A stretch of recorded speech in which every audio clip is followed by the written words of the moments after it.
오렌지 가나안 장로교회 수요예배 오신 여러분들을 주님의 이름으로 한 분 한 분 환영합니다. 오늘은 2021년 마지막 수요예배입니다. 우리 다 함께 조용히 눈을 감고 한 해를 돌아보겠습니다. 여기까지 인도하신 하나님께 감사드립니다. 하나님께서 우리 주변에 붙여주신 사람들, 가족들, 교회 식구들, 함께 일하는 사람들, 그분들이 있기에 오늘의 내가 있음에 감사드립니다. 이렇게 우리가 먼저 감사의 기도를 드리며 예배를 먼저 시작하면 좋겠습니다. 함께 기도하겠습니다. 아버지 감사합니다. 하나님께서 허락하신 모든 것들에 감사합니다. 아버지 우리의 가정 가운데 감사합니다. 우리의 교회 가운데 감사합니다. 오늘의 내가 있게 하신 하나님 감사합니다. 아버지 그 감 받은 것에 받았다 감사할 수 있게 하여 주시옵소서. 모든 것이 주님께로 왔음에 주님께 감사를 드립니다. 주여 내게 감사가 끊이지 않게 하여 주시기를 간절히 기도합니다.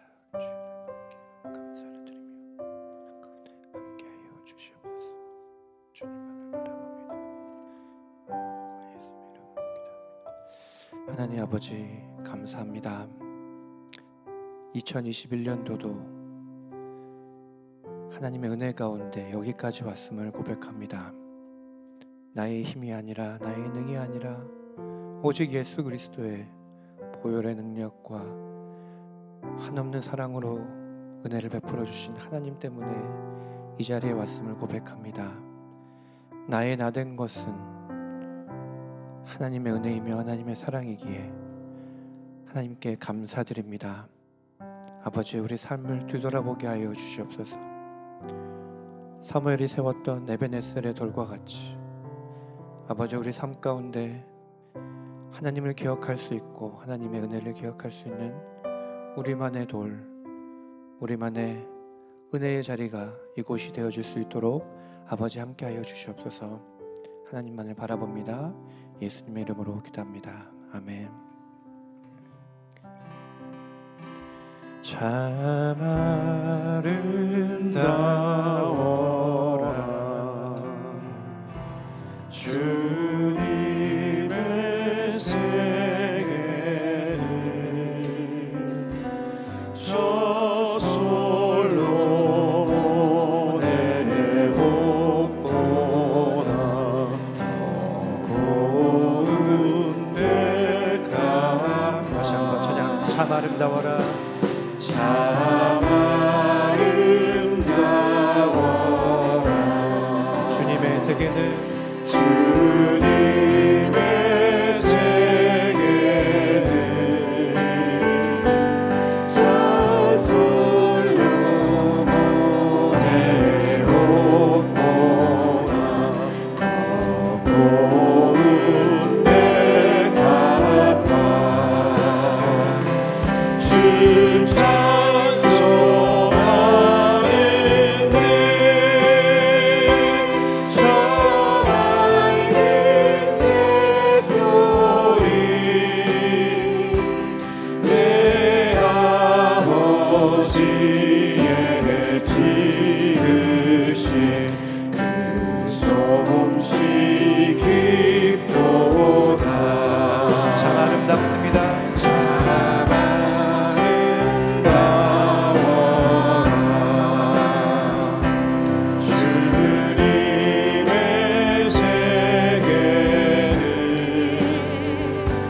주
정말 그 하나님의 아름다우심이 곳곳에 있음을 보게 됩니다.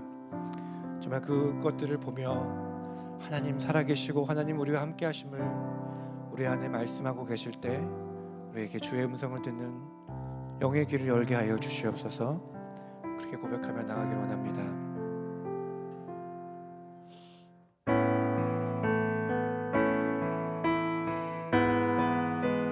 하늘의 모든 별들을 던지시고 그 별들의 모든 이름을 부르시는 그 전능하신 하나님 우리 함께 찬양하며 경배하며 높여드리겠습니다.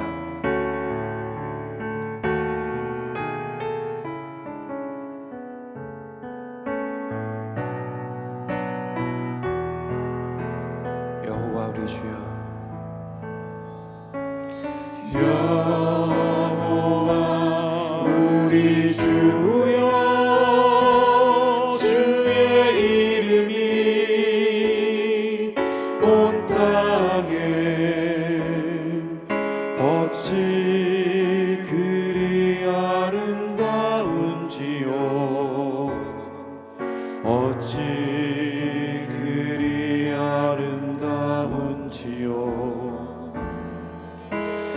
여호와 우리 주여, 주의 이름이 온 땅에 어찌 그리 아름다운지요, 어찌 그리 아름다운지요. 주의 손가락으로 지으신 주의 하늘과 주가 베풀어 주신 달과 별 내가 보니 사람이 무엇이 한데 주께서 저를 생각하시며 인자가 무엇이 한데 저를 권고하시나이까. 사람이 무엇이건대 사람이 무엇이건대 주께서 저를 생각하시며 인자가 무엇이건대 저를 권고하시나이까. 여호와 우리 주여, 여호와 우리 주여, 주의 이름이 온 땅에 어찌 그리 아름다운지요, 어찌 그리 아름다운지요. 여호와 우리 주여, 주의 이름이 온 땅에 어찌 그리 아름다운지요, 어찌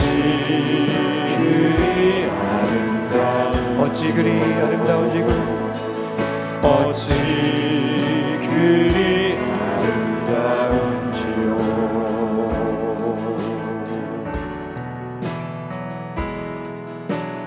나 가진 재물 없으나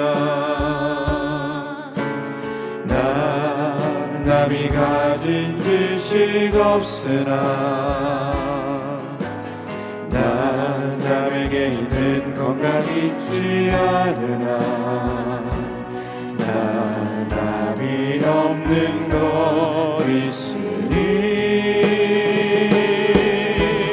나 가진 재물 없으나 나 남이 가진 지식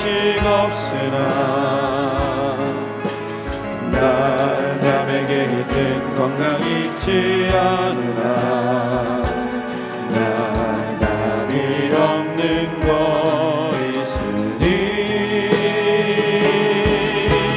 나 남이 못 본 것을 보았고 나 남이 듣지 못한 음성 들었고 나 남이 받지 못한 사랑 받았고 나 남이 모르는 것 깨달았네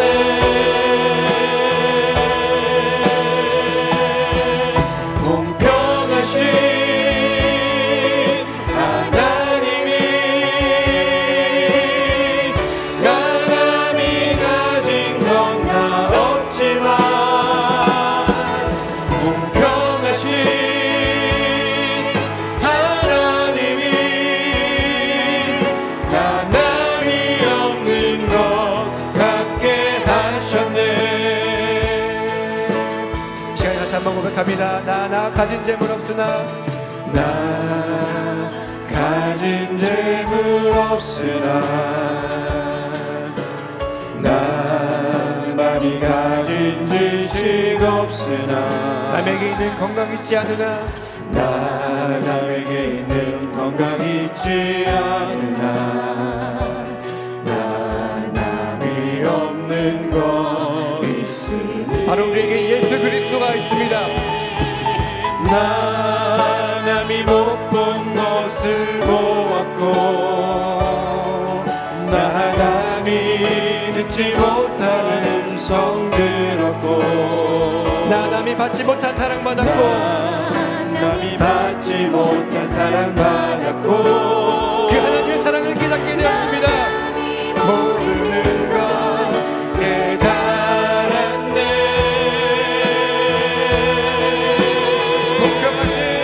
공평하신 하나님이 나 남이 가진 건 다 없지만 공평하신 하나님이 나 남이 없는 것 같게 하신 그렇습니다. 공평하신 하나님, 공평하신 하나님이 나 남이 가진 건 다 없지만 공평하신 하나님이 나 남이 없는 것 같게 하셨네 나 남이 없는 것 나 남이 없는 것 같게 하셨네.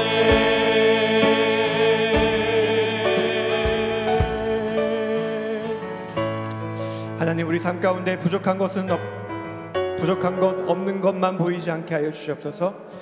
이미 우리에게 허락하신 것들에 감사하게 하여 주십시오. 눈에 보이지 않는 하나님을 믿는 믿음을 주심에 감사합니다. 예수님을 이 땅에 보내심으로 하나님이 우리를 사랑하심을 확증해 주심을 감사합니다. 그 예수를 믿음으로 영원한 생명을 얻게 하심을 감사합니다.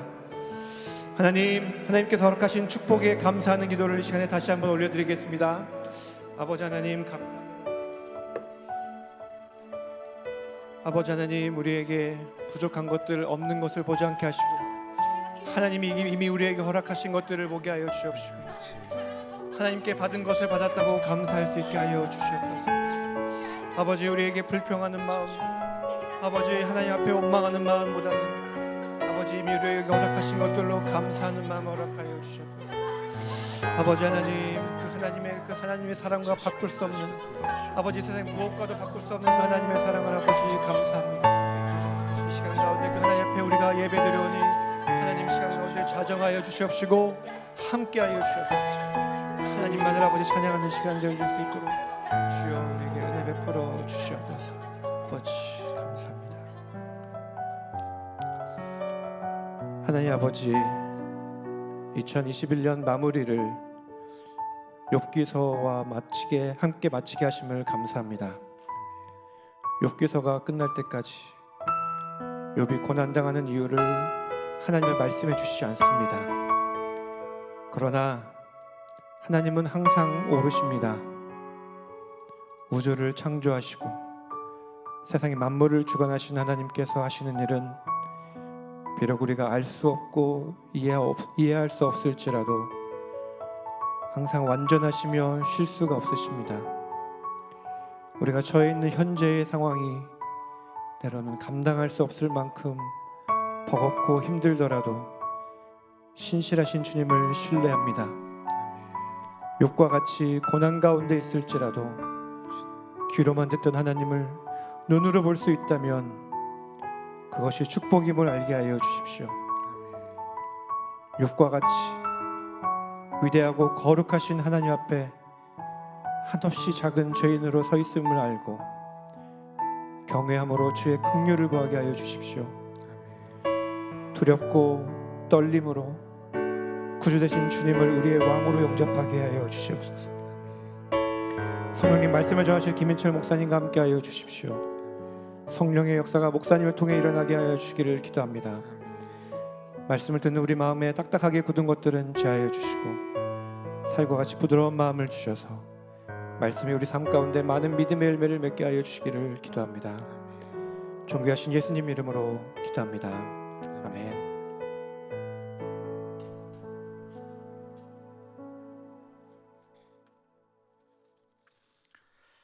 욥기 41장 1절에서부터 34절인데요.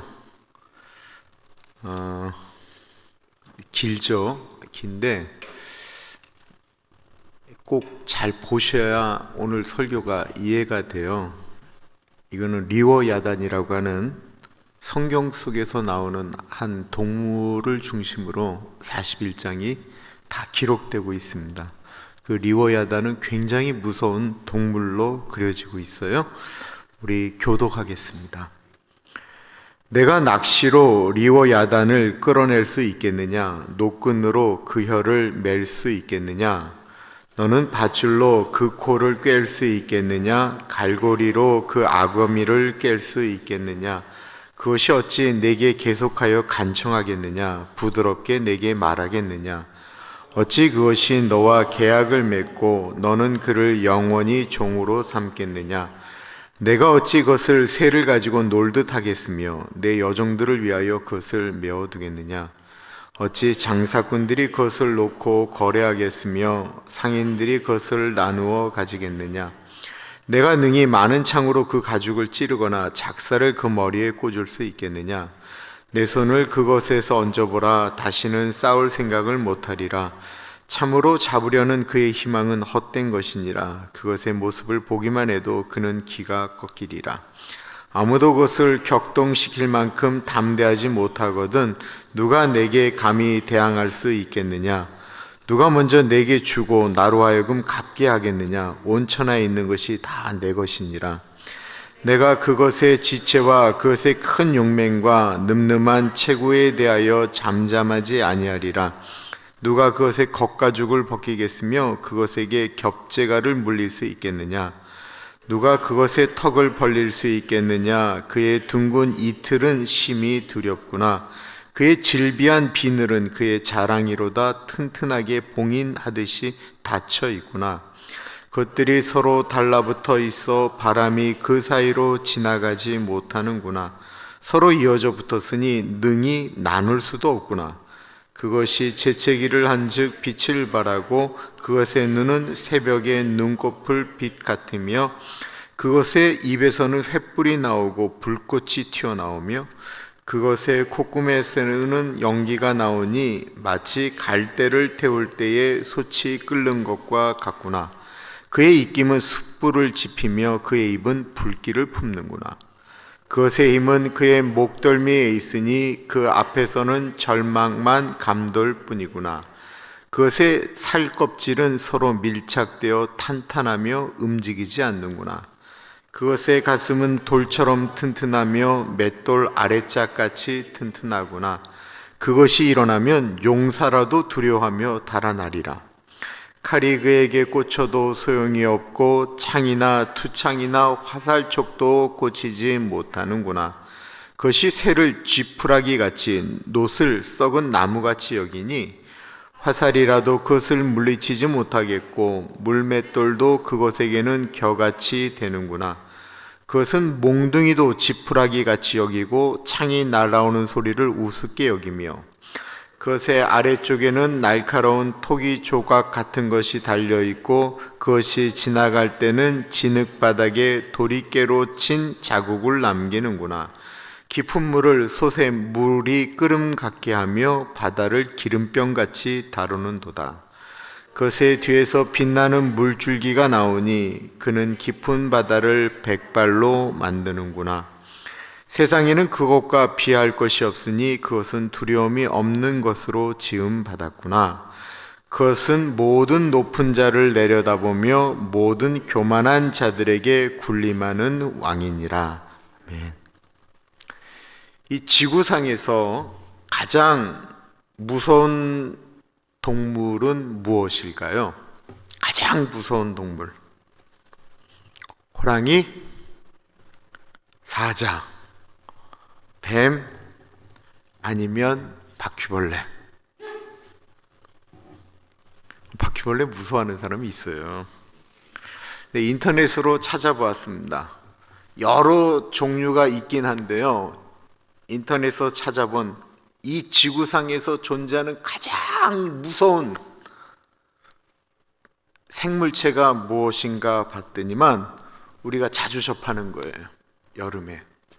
바로 모기예요. 모기. 세계에서 가장 무서운 생물체는 모기로 나와 있습니다. 이 모기는 매년 7억 명을 전염시킨대요. 그 중에 우리도 있죠. 그리고 모기 때문에 죽는 사람이 1년에 무려 300만 명입니다. 두 번째가 푸른 고리 문어라고 해요. 인터넷에 보니까 골프공만한 건데 이 푸른 문어는 너무 이쁘게 생겼어요. 근데 이게 와서 사람을 탁 치면 온몸이 마비가 되는데 해독제가 없다고 합니다. 세 번째가 아프리카에서 서식하는 피를 빨아먹는 파리라고 그래요. 매년 25만 명이 이 파리 때문에 죽는다고 합니다. 네 번째가 우리가 잘 아는 하이에나. 다섯 번째가 그 해파리도 굉장히 무섭다라고 그러죠.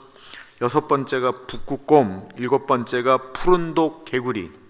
여덟 번째가 블랙 맘바라고 하는 독사인데 코브라보다 무려 50배가 넘는 독을 갖고 있어서 그냥 물리면 그냥 죽는다라는 거예요. 그리고 이 뱀이 시속 20마일로 간대요. 아홉 번째가 놀랍게도 달팽이과에 속하는 콘 달팽이라고 하는데 진짜 이쁘게 생겼더라고요. 그런데 이거는 사람을 그 자리에서 10명을 죽일 수 있는 독을 가지고 있대. 그리고 마지막이 참 재미있는데 아프리카 꿀벌이에요. 근데 이 아프리카 꿀벌은 원래 있는 게 아니었어요. 아프리카에 꿀을 많이 만들기 위해서 유럽에 있는 꿀벌과 브라질의 꿀벌을 교배를 시켜서 만들어진 게 아프리카 꿀벌인데 이 꿀벌은 본인 집을 건드리잖아요. 그러면 그 건드린 사람을 수십 마일도 끝까지 쫓아가서 공격을 한다는 거예요. 그래서 이 벌집 잘못 건드렸다 죽는 사람이 그렇게 많다라는 것입니다. 근데 우리가 사실 이런 것들은 잘 보지를 못했기 때문에 그런 게 있나 보다라고 하죠. 우리가 모기가 가장 무섭다고 하지만 우리가 모기를 무서워하지는 않는 것 같아요. 우리가 제일 무서워하는 짐승은 무엇입니까?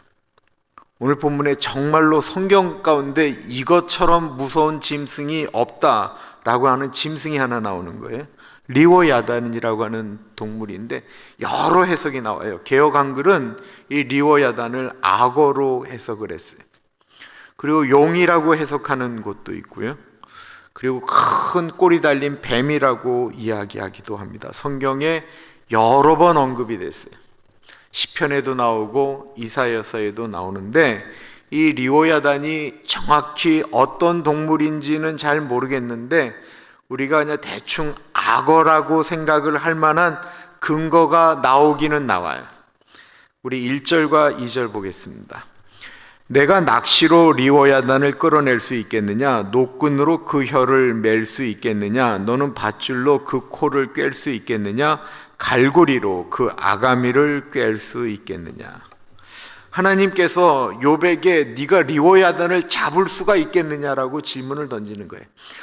욥뿐만 아니라 이 세상에 있는 어떤 존재도 리워야단을 잡을 수 있겠느냐라고 질문을 하는데, 이 리워야단이 어디에 사는 동물인지는 나타내는 아주 핵심적인 단어가 1절과 2절에 나오는데, 하나는 낚시라고 하는 거예요. 이 리워야단은 낚시하는 것으로 잡을 수 있겠느냐라고 질문하는 거예요. 또 하나는 아가미라는 이야기가 나와서 이 리워야단이라는 것이 분명히 물속에 존재하는 짐승이다라고 생각할 수 있는데, 감히 어떠한 사람들도, 감히 어떠한 짐승들도 리워야단을 건들 수는 없다라고 하는 것입니다. 이 리워야단에 대한 이야기는 우리 성경 속에만 존재하는 것이 아니고 그 옛날 그 히브리를 비롯한 그 지역에 많은 고대 문헌에 나오는 짐승 중에 하나고, 이 고대 문헌에서는 이 리워야단은 사람이 어떻게 할 수 없는, 사람을 힘들게 만드는 무질서와 혼돈을 상징하는 바다 괴물이라는 거예요. 이 리워야단이 나타나는 세상은 혼돈이 있고 무질서가 있고 사람을 그냥 억압한다라고 해서 이 리워야단은 그런 것들을 상징하기도 합니다. 사람들이 잡아서 다스릴 수 있는 동물들을 가리켜 애완동물이라고도 이야기하고, 요즘은 반려동물이라고 이야기하죠. 동반자 할 때 그 반자예요. 그리고 여행할 때 려자예요. 그래서 우리의 인생 가운데 동반자처럼 같이 가는 동물이라고 해서 반려동물이라고 이야기를 해요. 이 반려동물, 애완동물은 사람이 훈련을 시키고 사람이 명령하고 다스릴 수 있는 존재를 가리켜서 애완동물로 만들 수가 있는 거죠. 이 반려동물의 대표적인 것이 개죠. 그리고 고양이도 있고, 그리고 우리가 잘 아는 그 책 중에 하나, 칭찬에 대한 책으로 쓴 내용이 하나 있는데, 그 칭찬은 고래도 춤을 추게 한다라는 거예요.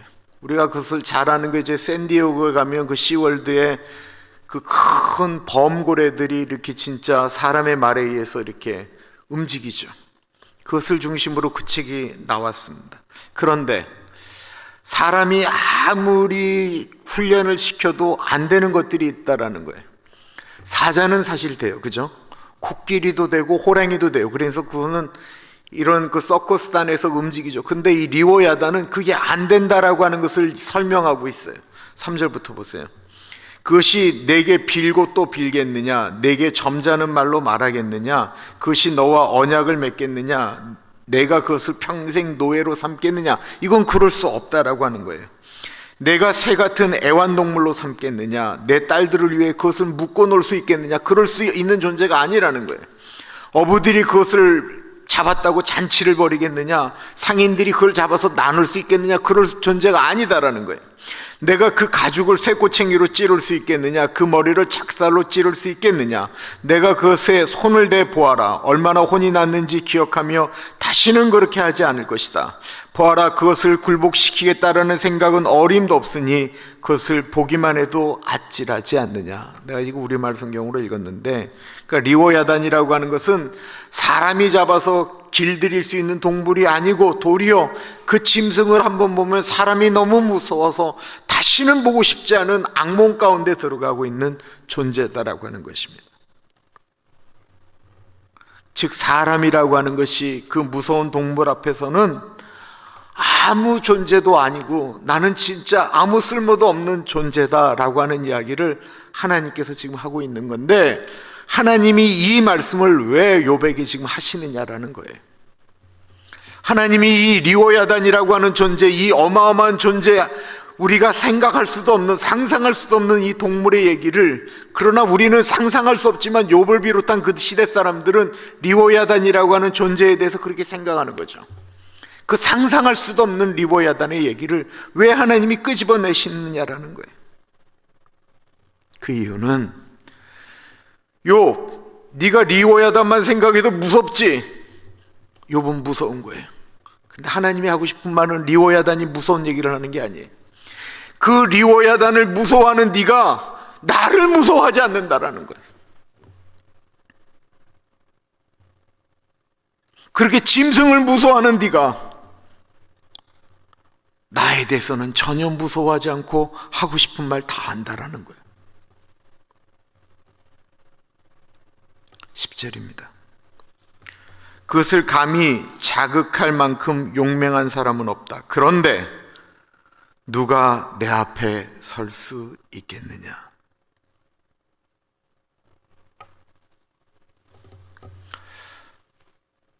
동물을 무서워하는 사람이 보이지 않는 하나님께는 하고 싶은 대로 막 말을 할 때가 있습니다.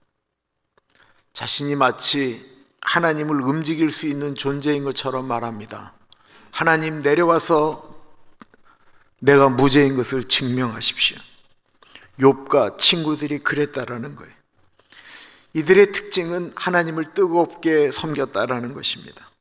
이들은 자신의 열심으로 하나님을 섬겼고, 그리고 이분들은 내가 보니까 나오는 이야기로 보면 하나님의 것에 대해서 최선을 다해서 물질도 드렸던 것 같아요. 그러다 보니까 욥기를 처음에 우리가 생각하고 있는 뚫고 있는 그 신학적인 사고가 바로 인과응보라고 그러잖아요. 그러니까 내가 하나님 앞에 이렇게 했으니까 축복을 받고, 내가 하나님 앞에 잘못을 했으니까 저주를 받는다라는 생각이 욥과 욥의 친구들에게 다 있었다라는 거예요. 그러니까 그들이 지금 생각하고 있는 것은 우리가 이만큼 괜찮은 이유는 하나님께 잘 보였기 때문이다라는 거예요. 우리가 이렇게 잘 사는 것은 우리가 하나님에게 잘했기 때문이다라는 거예요. 내가 그렇게 하나님에게 잘했기 때문에 축복을 받는데, 내가 지금 억울한 것은 내가 그렇게 하나님에게 잘했음에도 불구하고 이렇게 망한 것에 대해서 억울하다라는 거예요. 그럴 수 있잖아요. 여기에 대해서 11절을 보세요. 나를 막아서서 내가 갚아야 한다라고 하는 사람이 누구냐? 하늘 아래에 있는 것이 다 내 것이다. 이 11절이 무슨 말이에요? 하나님, 내가 지금 고난당하는 것이 억울합니다. 하나님, 저에게 지금 빚지지 않으셨습니까? 제가 하나님을 향하여 열심히 봉사했던 것 잊으셨습니까? 그거 지금 갚으셔야 되지 않습니까? 제가 하나님께 헌금 얼마나 많이 했는지 그거 모르고 계십니까? 제가 그렇게 힘든 와중에 하나님께 헌금 많이 했잖아요. 그거 제가 그냥 한 줄 아십니까? 내가 다 복받기 위해서 한 건데, 그거 그렇게 안 하실 거면 지금 저한테 돌려주셔야죠. 이 11절의 표현이 바로 그거라는 거예요. 이 인과응보라고 하는 정신의 정확한 것은 내가 이만큼 했기 때문에 복을 받은 건데, 내가 지금 복을 못 받으면 억울하다라는 거예요.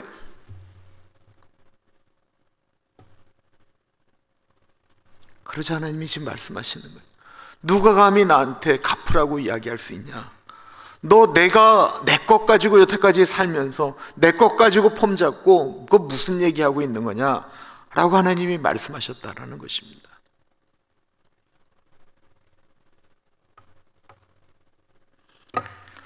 하나님께서 사람의 존재를 정확하게 말씀하시는 것이 리워야단을 끄집어내면서 말씀하시는 거예요. 사람이 리워야단 앞에서는 아무것도 할 수가 없다라는 것입니다. 무서운 존재 앞에서는 아무것도 할 수 없는, 네가 내 앞에서 큰 소리 치지만 내가 만든 피조물 중에 가장 무서운 리워야단 앞에서 네가 할 수 있는 게 뭐가 있느냐라고 말씀하는 거예요. 25절부터 볼게요. 그것이 일어나면 용사로도 두려워하고 그것이 부수어되면 기가 꺾인다. 칼이 닿아도 힘을 쓰지 못하고 창이나 화살이나 작살도 아무 소용이 없다. 그것은 철을 집처럼 다루고 청동을 썩은 나무처럼 취급한다. 화살을 쏘아도 도망치지 않으며 물맷돌도 겨와 같이 날려버린다. 몽둥이도 지푸라기쯤으로 여기고 창을 던지는 것을 보고도 피식 웃는다. 그 백가죽은 들쑥날쑥한 질그릇 조각 같고 진흙 위에 타작 기계처럼 자국을 내는구나. 그것은 깊은 물을 솥 끓이듯 하고 바다를 기름솥 끓이듯 한다. 욥이 지금 하나님께 내가 이런 억울한 일을 당하는데 하나님 입이 있으면 좀 말씀해 보십시오 라고 말을 하는데, 위대하신 하나님께 본인이 그렇게 이야기된다라고 생각하고 있는데, 실상 욥은 거대한 힘 앞에 아무것도 아닌 존재다라는 것입니다. 욥이나 친구들은 세상이 지금 어떻게 돌아가는지 우물한 개구리에 불과하다라는 것입니다.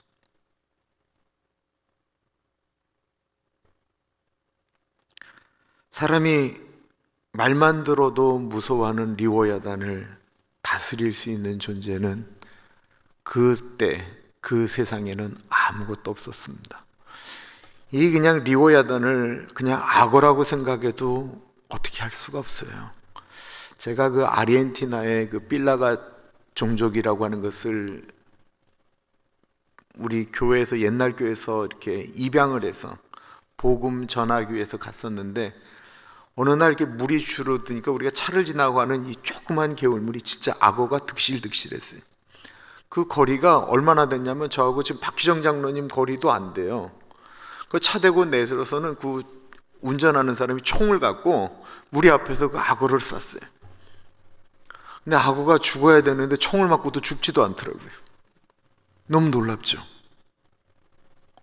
이게 총 갖고도 지금 이렇게 잡기가 어려운데 지금으로부터 이게 욥기가 4,000년 전이거든요. 그때 사람들 생각 가운데 그 악어가 얼마나 무서웠겠어요. 악어가 사람이 물속에 있는 거 잡아 끌고 나가도 우리가 할 수 있는 게 뭐가 있었겠어요. 그 당시 악어가 오늘날에 있는 악어보다 훨씬 더 컸다고 한다면 얼마나 무시무시한 존재였겠습니까? 그런데 그 리워야단을 다스리는 것에 대해서 성경에 나오고 있다라는 거예요.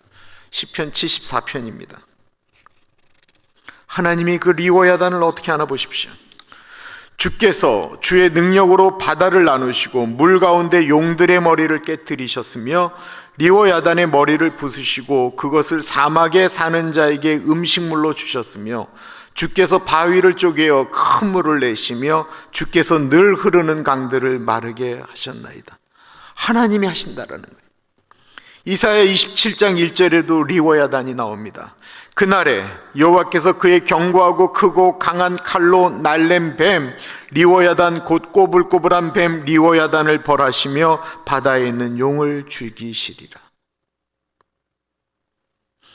앞에 언급한 바와 같이 그 리워야단을 두란노에서 나온 성경 사전에 보면 이렇게 설명하고 있어요.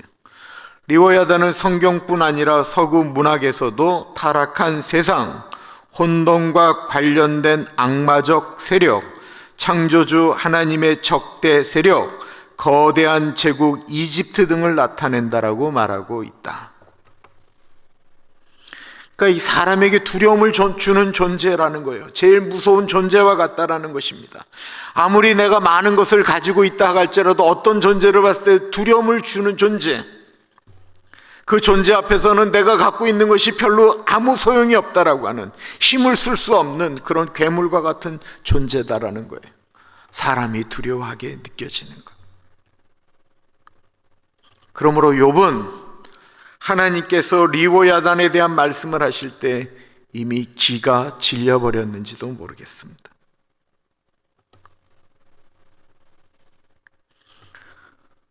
이사야를 통하여 시편을 통하여 우리는 지금 금방 그 리워야단을 마음껏 조종하고 다스릴 수 있는 분은 하나님이다라고 알게 되었습니다. 그런데 오늘 본문에서 하나님이 하시고자 하셨던 말씀은 사람들이 우리를 두렵게 하는 그것은 무서워하면서 하나님은 전혀 무서워하지 않는다라는 거예요. 그 말씀하고 싶은 거예요. 우리도 한번 생각해 보세요. 재정적인 문제가 오고 사람의 문제 이런 것이 오면 우리 안에 두려움이 올 때가 분명히 있죠. 있어요. 정말 어떤 것들이 이렇게 생각되어지면 이렇게 두려움이 올 때가 있어요. 너무 두려울 때가 있어요. 저도 느끼고 여러분들도 느끼는 거예요. 그런데 우리가 살면서 우리가 어떤 범죄함이나 어떤 일을 할 때 우리가 하나님을 두려워한 적이 얼마나 있느냐라는 거예요. 우리 사람들이 정말 하나님을 두려워하느냐라는 거예요. 예수 믿는 사람들이 하나님을 두려워하느냐라는 거예요. 경외한다라고 하는 것은 하나님을 두려워하면서 섬기는 것을 얘기하는데, 우리가 정말 하나님을 섬긴다라고 얘기하면서 사랑의 하나님이라고 얘기하면서 따뜻함을 얘기하기는 하지만 그 따뜻함으로 생각하는 그 하나님을 우리가 아무 때나 생각할 수 있는 그런 존재로 여기지 않느냐라고 하는 것입니다.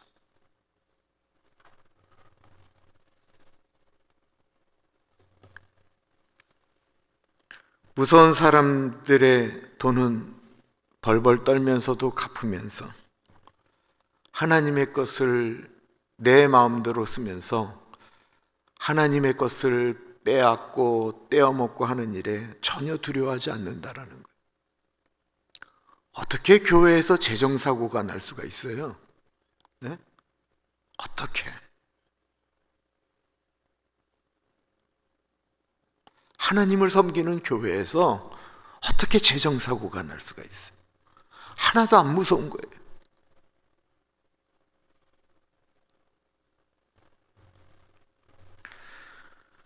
아까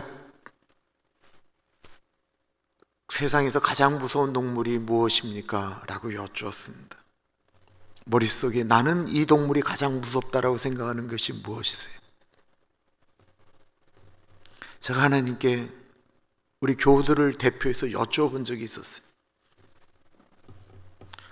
하나님은 무슨 동물이 제일 무서우세요? 말이 안 되는 질문을 하나님께 드렸죠. 여러분들도 궁금해 하시니까 제가 질문한 거예요. 그래서 하나님이 어이가 없다는 듯이 말씀하셨어요. 야, 내가 만들었는데 뭐가 무섭냐? 이렇게 말씀하셨어요. 그래서 제가 반대로 질문을 드렸어요. 그럼 하나님이 만드신 피조물 중에 하나님을 가장 안 무서워하는 동물은 뭐예요? 그러자 모든 동물들이 나를 무서워하지, 어떻게 창조주인 나를 무서워하지 않을 동물이 있겠냐? 그러시다가 하나님도 곰곰이 생각하시다가 저한테 말씀하셨어요. 나를 안 무서워하는 피조물이 하나 있기는 있다. 뭡니까? 사람이라고 말씀하셨어요. 동물 중에 사실 가장 무서운 것은 사람이라고 하는 동물이죠. 우화 아세요?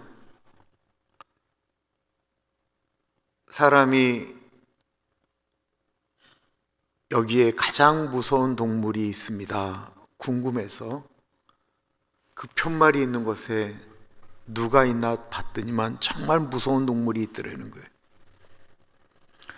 여기 가장 무서운 동물이 있습니다 라고 하고 그 앞에 있는 것은 다름이 아닌 거울이었습니다.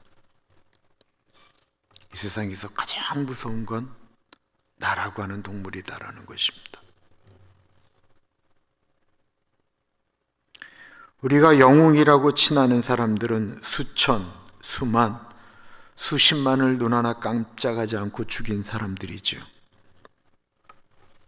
그럼 그런 사람들이 무섭다고 이야기할 때 그럼 우리들은 어떠냐라는 것입니다. 우리 사람들은 모두 무서운 눈을 갖고 있습니다. 눈 중에 가장 좋은 눈을 가진 동물이 독수리라고 이야기합니다. 하늘 높은 그 높은 데서도 저 점과 같은 쥐나 조그만 짐승들의 움직임을 알고 그 하늘 위에서 쏜살같이 내려와서 채갑니다. 그런데 독수리의 눈은 사람의 눈과 비할 바가 아닙니다. 째려보는 눈, 노려보는 눈, 뱁새 눈, 살기 어린 눈, 가소롭게 보는 눈, 총보다 더 무서운 눈총을 그냥 아무 때나 쏠 수 있는 눈, 사람을 얼어먹게 만들어버리는 눈알이 우리 사람들에게 있다라는 것입니다. 우리는 가끔 그 눈을 가지고 하늘을 향하여 삿대질을 할 때가 있다라는 것입니다. 가장 무서운 입과 턱을 가진 것이 오늘 리워야단으로 이야기하죠. 악어의 턱이 그렇게 강하고 악어의 입이 한번 물면 이게 입을 벌리기가 어렵습니다. 그런데 사람의 입과는 비교할 수가 없습니다. 사람들을 이간하고 분란하게 만드는 말을 능히 만들 수 있는 것이 우리 사람의 입입니다. 속을 뒤집어 놓을 수 있는 말, 저주의 말, 죽어버려라, 너 같은 사람은 없어져야 돼. 사람으로 하여금 단 1분 만의 통화만으로도 온몸에 힘이 빠지게 만들고 죽고 싶다라고 하는 생각을 단 1분의 통화로도 다른 사람들의 심장에 줄 수 있는 입을 가지고 있는 것이 사람이다라는 것입니다. 그리고 그 입으로 하나님을 무서워하지 않기 때문에 하나님에게 협박도 함부로 합니다. 이제 하나님 필요 없습니다. 나 하나님께 실망했습니다. 하나님 이제 하나님과 안녕입니다. 하나님의 아들은 이 피조물을 다스렸죠. 예수님은 피조물을 다스리셨어요. 바다 위를 걸으셨어요. 폭풍우를 잠잠케 하셨어요. 귀신 들린 사람들도, 38년 된 병자도, 죽은 나사로도, 사망의 권세도, 자연의 모든 힘도 다스린 분이 바로 예수님이셨습니다. 그런 하나님의 아들을 죽인 것이 사람이다라는 거예요. 우리 사람은 능히 하나님을 죽일 수 있는 존재다라는 거예요.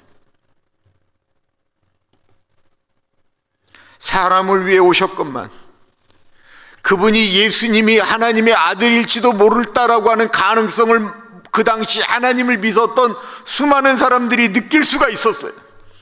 구약을 좀 알았던 사람들은 예수 그리스도가 그 모실 메시아일지도 모른다라는 사실을 알았어요.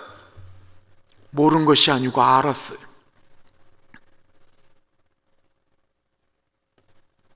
알았음에도 불구하고 어느 날 수많은 예수 믿는 사람들이, 하나님을 믿는 사람들이 자기가 원하는 것을 붙들기 위하여 하나님을 버리는 것처럼 그 당시 예수님을 죽인 사람들은 자신들이 가지고 있던 지위, 돈과 권력을 유지하기 위하여 설령 하나님의 아들이라 할지라도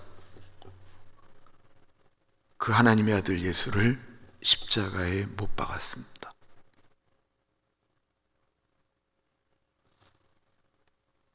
사람이 이렇습니다.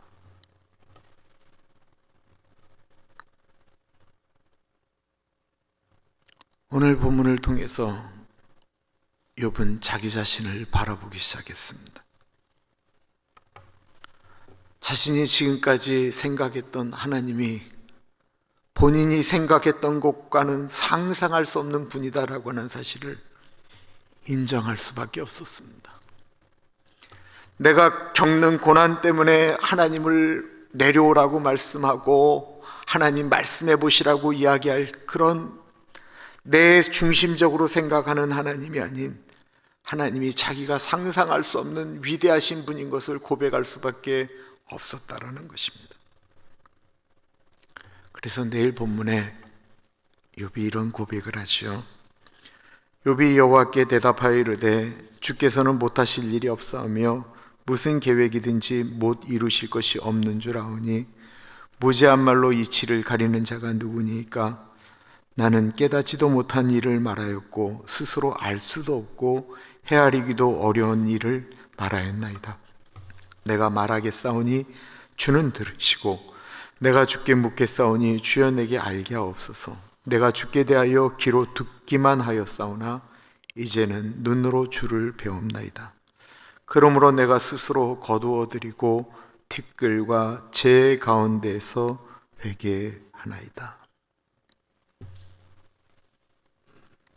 귀로만 듣던 하나님이 실제로 경험되어지게 되자 자신이 아무것도 아닌 것임을 고백하게 됩니다.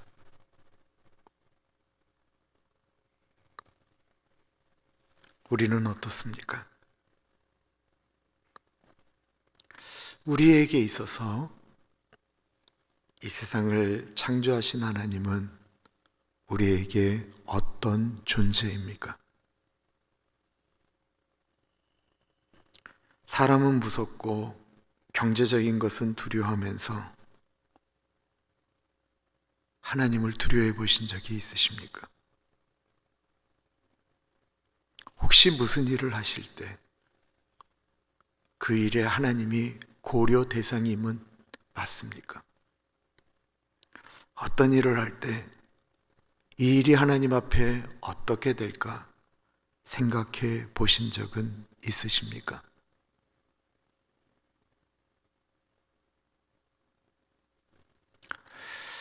하나님만 한 분이면 다 좋습니다 고백하는 것이 마땅히 우리 인간의 삶이어야 되는데 언제부터인가 하나님이 뒷전이 되기 시작했습니다. 아까 박진 집사님이 말씀하셨던 것처럼 오늘이 2021년도 마지막 수요일입니다. 우리 아까 불렀던 찬양 한번 부를까요? 나 가진 재물 없으나 하나님만 계시면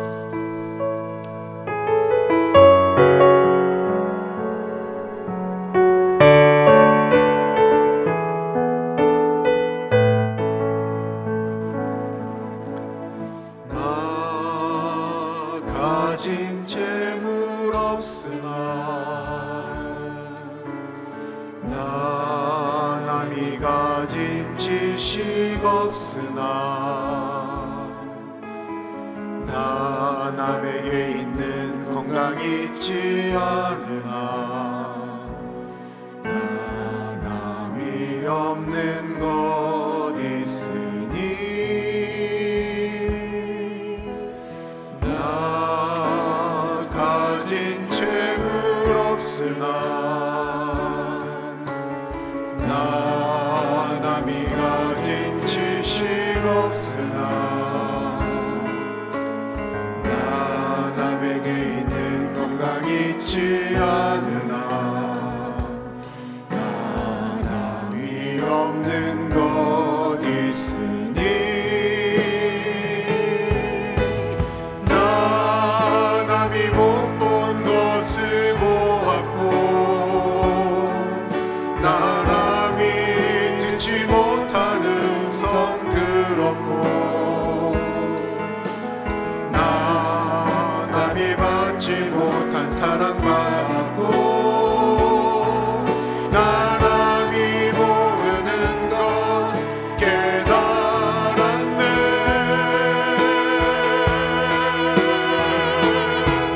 공평하신 하나님이 나 남이 가진 건 나 없지만 공평하신 하나님이 나 남이 없는 것 갖게 하셨네. 공평하신 하나님이 나 남이 가진 건 나 없지만 공평하신 하나님이 나 남이 없는 것 갖게 하셨네. 공평하신 하나님이 나 남이 가진 건 나 없지만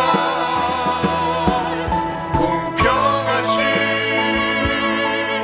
하나님이 나 남이 없는 것 갖게 하셨네.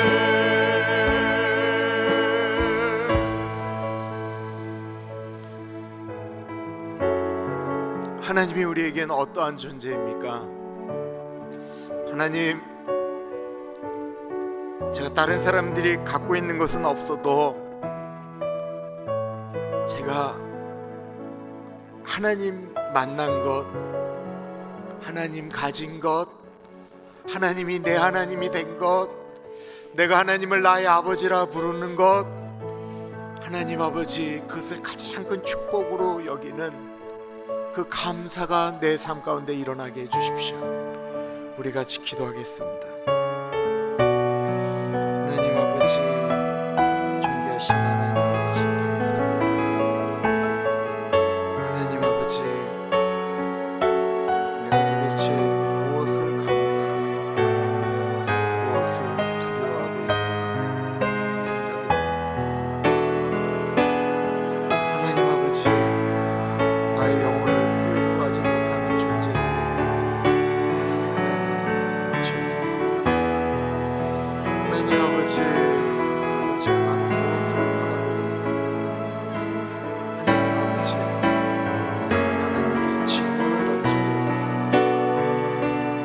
하나님 아버지, 하나님 아버지,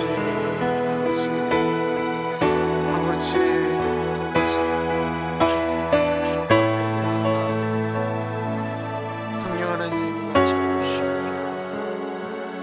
하나님 아버지, 2021년도 이 수요일에 온 사랑하는 주의 백성들에게 같이 오시옵소서.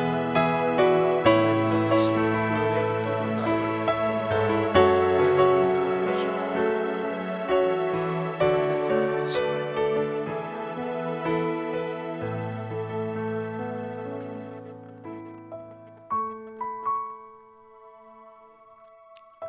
참으로 존귀하신 하나님 아버지,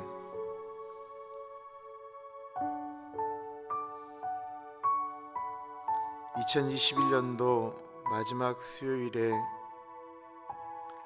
욥기 41장, 마치 우리의 모습을 보는 것처럼 우리 안에 있는 두려움의 실체가 무엇인지, 내가 정말로 두려워해야 되고 그분 앞에 내가 무릎을 꿇어야 될 하나님 앞에 내가 그 하나님을 어떻게 생각하고 살아가는지, 하나님 우리 자신을 보게 됩니다.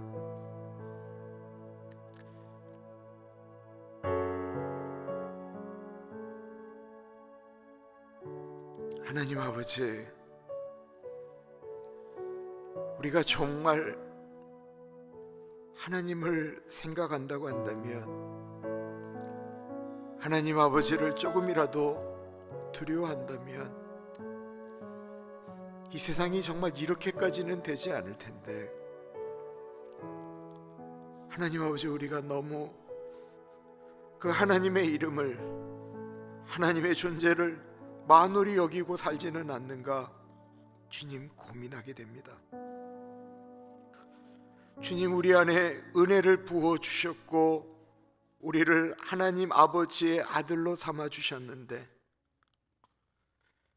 그 보배로운 이름을 이 보잘것없는 깨어지기 쉬운 질그릇 안에 담았는데, 주님, 우리가 그것에 대해서 감사하고 있는지, 귀하신 하나님 아버지, 2021년도가 지나가기 전에 다시 한번 그 하나님을 우리 마음에 담습니다. 하나님 아버지가 우리의 인생 가운데 가장 귀한 분입니다. 고백합니다. 그 마음 가지고 2022년도 맞이할 수 있도록 은혜 나리여 주옵소서.